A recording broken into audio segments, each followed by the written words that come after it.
Good morning, Ian, Eddie, Keith and Christine. I'd like to welcome you to Planning Research, the first section of our Research Using the Internet course.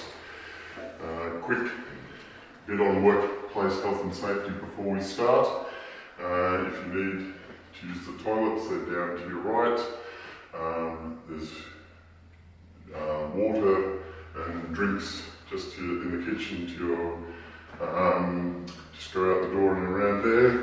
If you need to move for comfort or anything like that, make sure that you're in a comfortable position. Preferably have your screens at arm's length. And if we need to break, just let me know and we can pause the session. So,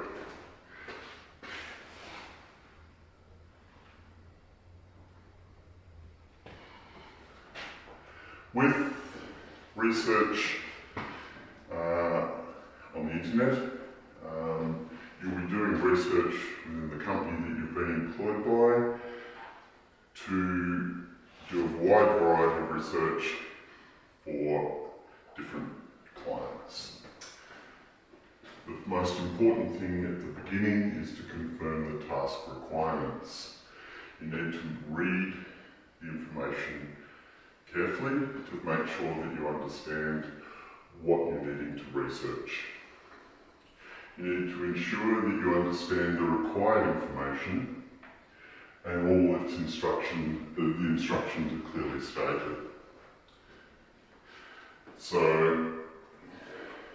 I'll be giving you some documents throughout. One is an example of research that we're needing to do on the internet.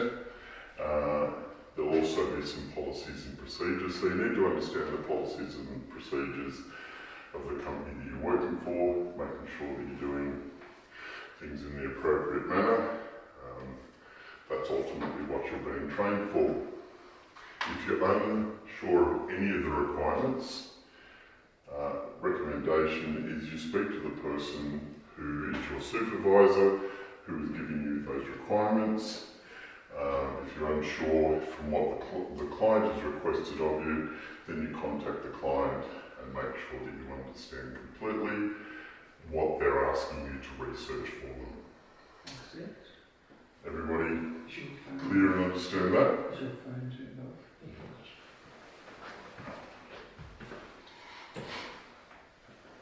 So, what I'm going to do is hand out what the research requirement that we'll be working with.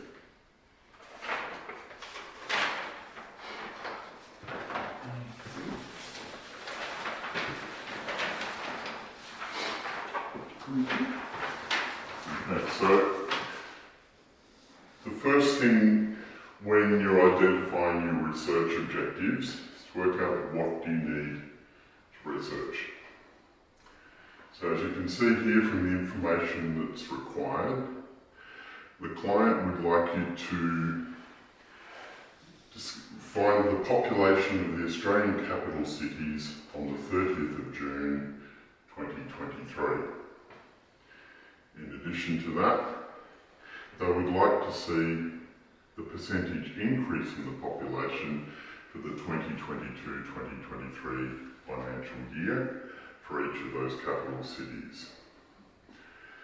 The information is to be presented in a table form with all information included in the one table. If you need any further information about this particular task, if you email me at the research company via the email that is provided on that list. Does that make you all comfortable with that? Mm-hmm. So if we were to look at this and we're identifying the information that's required, what sort of things do you think we'd be looking at?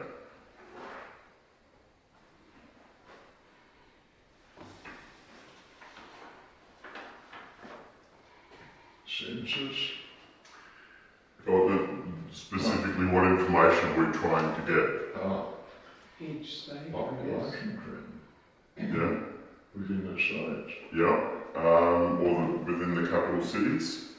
So we're looking at the population for each of the capital cities, so that's Adelaide, Brisbane, Canberra, Darwin, Hobart, Melbourne, Perth and Sydney. If we put them in alphabetical order. And we're also looking to find what the percentage increase has been in the previous financial year. Doesn't say there's enough vertical order, I probably would have put it in population order. That's certainly another way that you can do that, Eddie. Absolutely. When you receive the table format that you're going to put that into, you'll see that I've put it into alphabetical orders. But one of the pieces of information that you could request of the client that you're working for is, what order do you want that to be put in? Do you want it to be in alphabetical order? Do you want it to be in population order? Or alternatively, do you want it into the one with the greatest percentage increase in that financial year? So there's a range of different ways that you could put it, and you could do the reverse of each of those as well. So that you build it up to the greatest population or the greatest change and so forth. So when you're putting together your research objectives,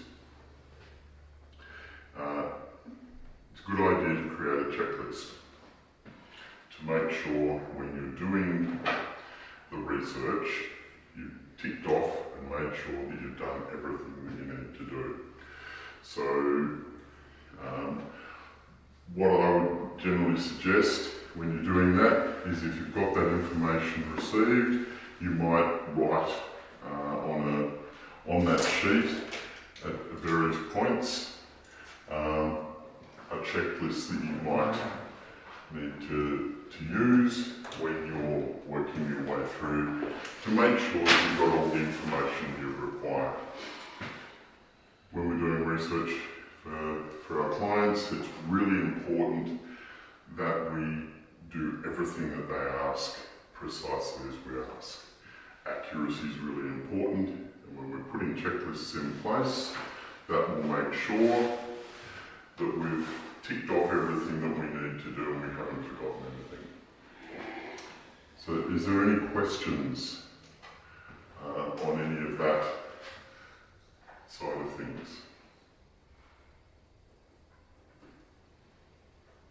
No?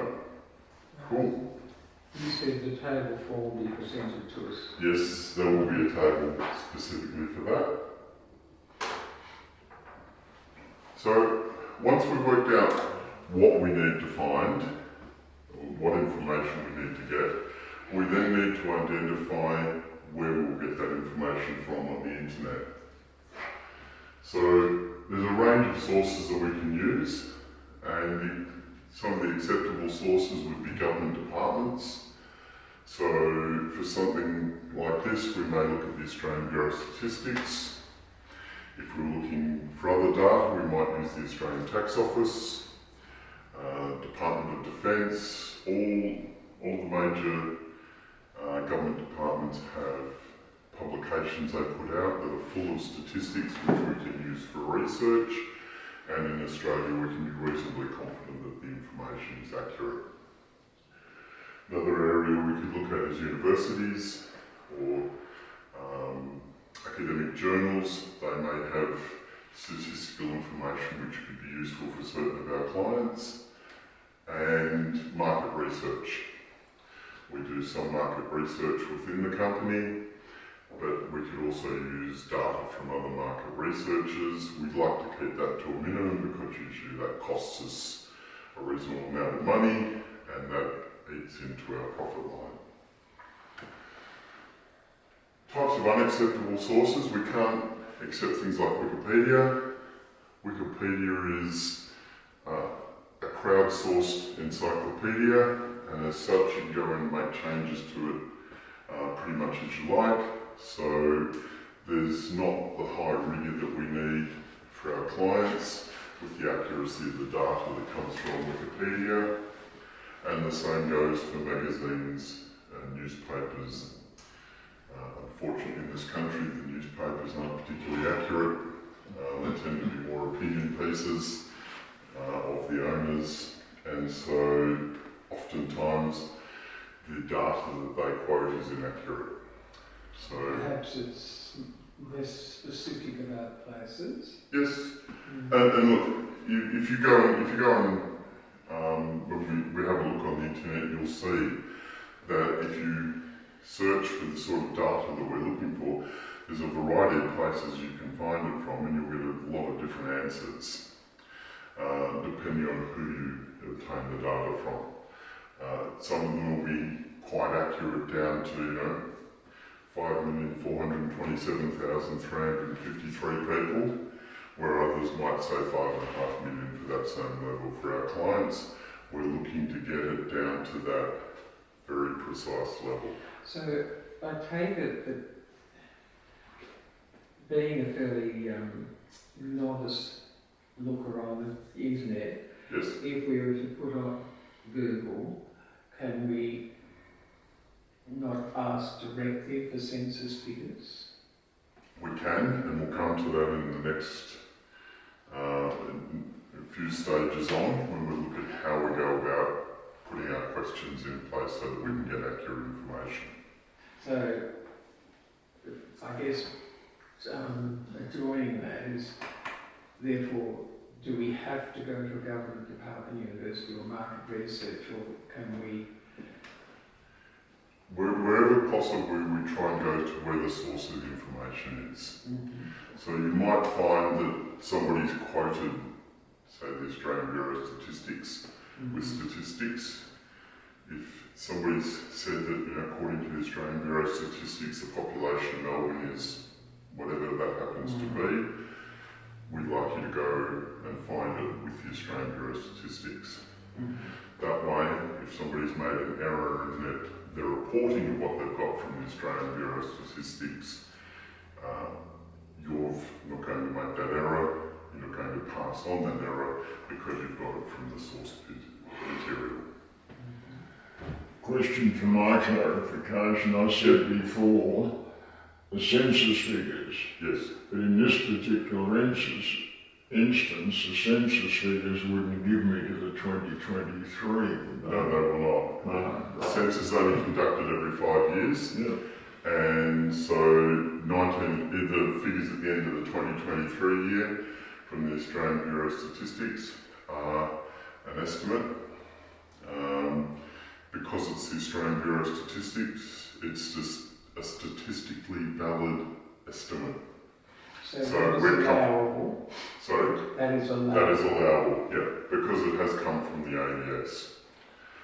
And because it's come from the ABS, they're official figures as far as Australia is concerned. Okay. Does that all make sense? Yep.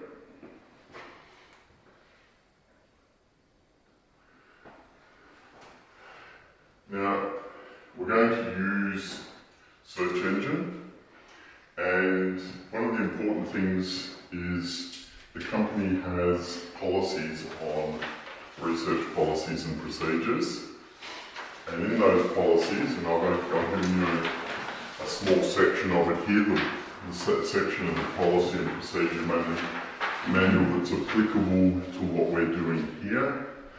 They require that when you're using the internet and using search engines, you use either Google or you use Microsoft Bing.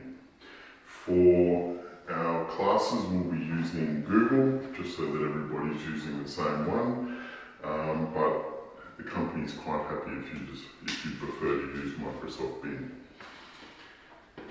You'll also see there when recording information, they require the use of Microsoft Word. That doesn't stop you taking notes on paper and then transferring that data into Word.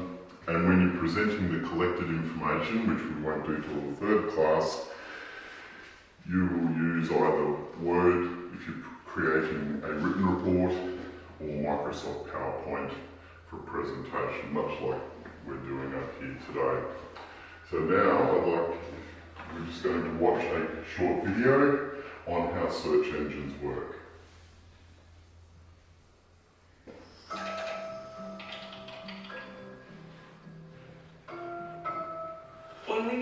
research something or find an answer to a question, we typically go online. Maybe we want to know when a new movie comes out, or what the largest animal in the world is. Or maybe we want to find out how long it would take to fly to Mars. But there are billions of web pages on the internet, and no one has the time to look through every single one to try to find what they're looking for. Instead, we need to use a search engine. There are different search engines out there, like Bing, Yahoo, and DuckDuckGo, but the most popular is Google. You've probably done a few Google searches yourself, but do you know how it works? When you do a Google search, you are actually searching through Google's archives of web pages, not the entire internet. Google uses programs called web crawlers to find pages to add to their database. These pages are labeled and organized or indexed, sort of like books in a library. This way, Google can find what you're looking for quickly, usually in only a fraction of a second. Now, let's take a closer look at the search engine results page, or SERP for short. The words we type into a search engine is called a query, and the results of your search can look different depending on what you search for. Let's do a search for pizza and check out the parts of a Google results page you'll see most often. A lot of times when you're searching for something you can buy, the first few results will be paid advertisements. We can see a couple of them here. These are labeled with the word sponsored. These are ads paid for by pizza companies who want to show up at the top of the results. Even though these ads are about pizza, they may not be the most relevant or trustworthy sites. It's easy to think that just because a result is at the top of the page that it's the best one, but always make sure to stop and check if something is an ad before clicking it. There's also a box on the side of the page called a knowledge panel that gives us a bit of information about our search. This is taken from Wikipedia, which is an online encyclopedia and a helpful place to find information about almost anything. You probably already knew what pizza was, but these little boxes can be really helpful if you're looking for something more complicated. Google will often show a snippet as a part of a search result. A snippet is a short amount of text that gives a summary of a subject or gives you an answer to a question. Let's change our search a bit. We'll look up when was pizza invented instead. We can see how the results page changed. Right at the top, there's a snippet that tells us where pizza came from, and we can quickly learn that it's more than 1,000 years old. If we scroll down, you'll also see a People Also Ask section. Here, we see other questions that people have searched for on Google that are related to our search. We see that people interested in pizza also wanted to know who invented it, why it is called pizza, and whether it's really Italian. It is. These snippets and the other extra information Google shows can give you some quick answers to your question. But remember, if you're looking up something important, it's best to locate a high-quality source on your search results page and do some additional research.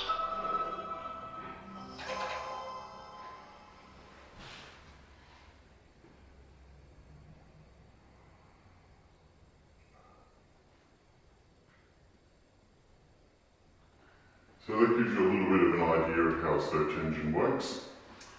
And first we need to get to a search engine, we have to get into an internet browser, and we prefer that you use Chrome as your internet browser for the research company. And then you need to select an appropriate search engine. So again, we prefer Google or Microsoft Bing. We're going to use Google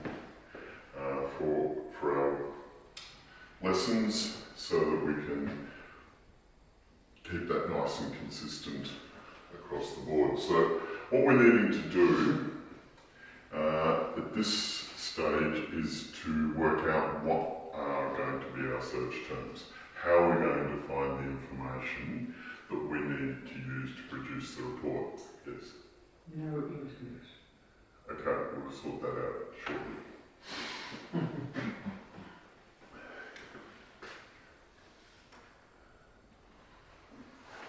So we need to plan our key research terms. From the research objectives, we need to plan what search terms we're going to use. So from the information that you've been provided with there, what do you think could be some good words to use in our search term? Population. Yep. Population would be certainly a very good one to add. Australian capital cities. Australian capital cities. And probably Australian Bureau of Statistics, because you know it too. If you want it to come from a particular site, you can read that and it'll help you narrow it down. And the years. The years, yes. They're the four main pieces of information that we're going to need to use. So what we may do for so we write those search terms down so that we have them on our sheet so that we know exactly what search terms that we're going to use in the next class. So does that make sense? So if you can work through and maybe write down the search terms that you would be utilising.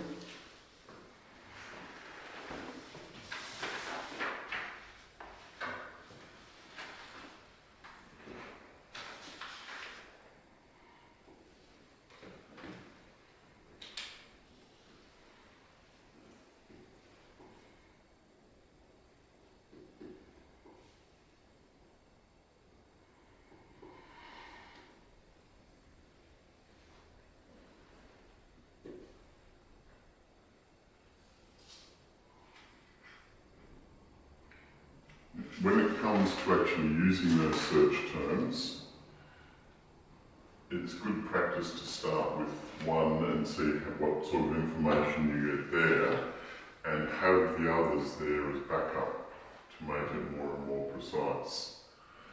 You may find your information with less search terms than more, but as they showed on the video before, if you put in the word pizza, you get something like 2.5 billion responses. You don't particularly want to look through all of those. So bringing it down and saying pizza, when was it invented, or who invented the pizza and when, that's going to bring you down to a lower and lower number of results until you get to work with a reasonable number. You also asked, question. yes. It's the financial year, just to make sure that I know what I'm doing. Yep. June to June, is it? July 1st Oh, yeah. through to June the 30th Yeah. in any given year. That's So, probably what I was thinking, but Yep. Thanks. so what we'll be looking for there is the population of the capital cities as at the 30th of June 2023 and the percentage increase in those populations from the 30th of June 2022 through to the 30th of June 2023. So it may take a number of searches, or you may be fortunate and with your first search be able to obtain all that information within the one search. It all depends on how the information is outlaid. Now, this is a relatively easy task to practice on. When you come to your assessment tasks, they may be slightly more difficult tasks to be working on. So that's a fairly simple task for you there. If you're given a more difficult task, how do you think you could go about working out what your search terms may be? What sort of things would you be looking for in the information? For example, you might, with this one here, you've got dates. So any dates that you need to do things on, or find information on, that would be a really good way to start looking for any dates that need to be worked for. Places is another important. Places, yeah, You've got to look for your key search terms. but how would you look for those search terms? What would you be looking for? It all depends on what the, Yep. on what, from the task that's been delivered to you. It should ask what they're asking what they want. Who, what, where, when, all those sorts of questions are going, when you're looking for what the client's wanting in the data, you would go through and maybe underline them, highlight them in some way, make it clear, so that you can then go through and make sure when you're producing your checklist for your research, that you have sufficient information to satisfy what the client wants. The last thing we want to do is, if the client's asked for 8 different things, only provide them with 7. Also, we don't want to be providing them with 9 different things if they've only asked for 8. Because every time we're doing research for them, it takes time and that costs our organisation money. So to ensure that we remain profitable, we do the work that we're asked to do and we don't do any more. If the client then comes back to us and they say, well, I would like further information, then we can say, not a problem, we can do that extra work for you and here's the invoice, please pay it.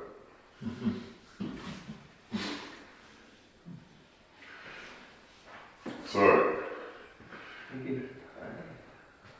pardon?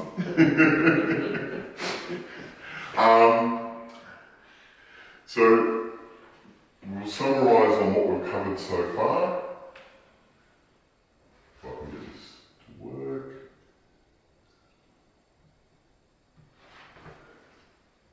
So, it's important to confirm the requirements.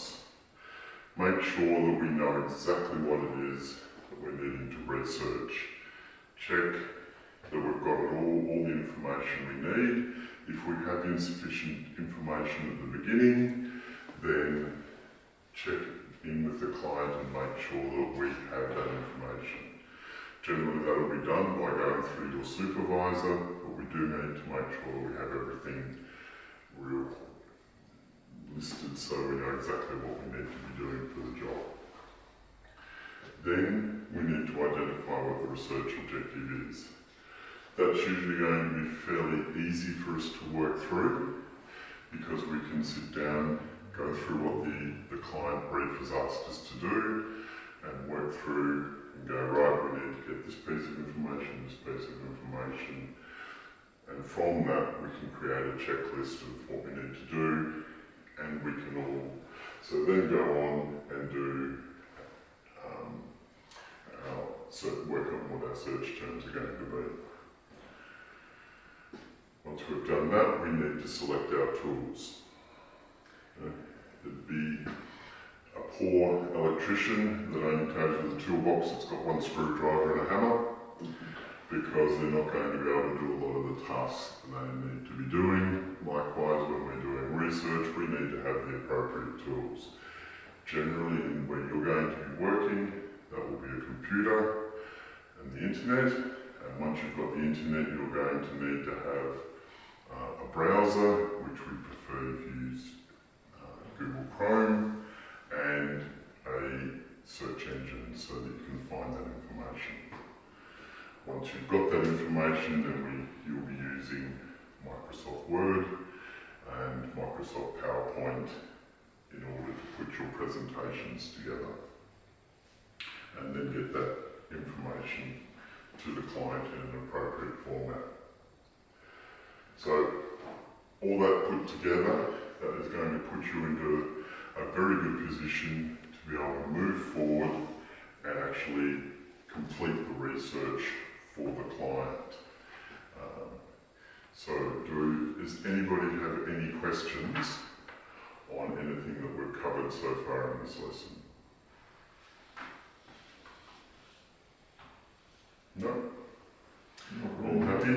Okay, so we will have a break and then we'll come back and do do our second lesson in around about 10 to 15 minutes. Thank you very much for your time.